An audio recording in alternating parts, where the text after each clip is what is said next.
8 August রাজ্যে অনুষ্ঠিত হবে ত্রিস্তর পঞ্চায়েত নির্বাচন।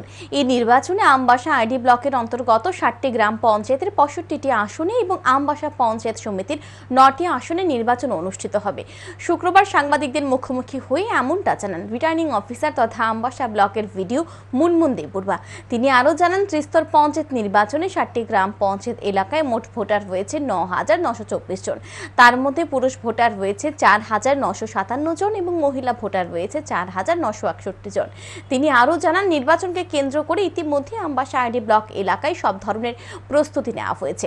সর্বদলীয় বৈঠকও ইতিমধ্যে সম্পন্ন হয়েছে। তিনি আশা ব্যক্ত করেন, আমবাসা আইডি ব্লক এলাকায় নির্বাচন প্রক্রিয়া শান্তিপূর্ণভাবে সম্পন্ন হবে।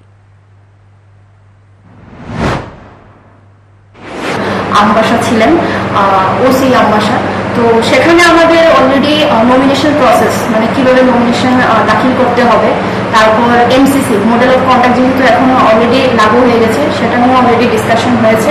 অ্যান্ড ডিউরিং নমিনেশন পিরিয়ড যদি কোনো আনওয়ার্ড ইনসিডেন্ট যাতে না হয়, সেজন্য আমাদের অলরেডি সিকিউরিটি মেজার্স নিয়ে অলরেডি আমাদের আলোচনা হয়ে গেছে।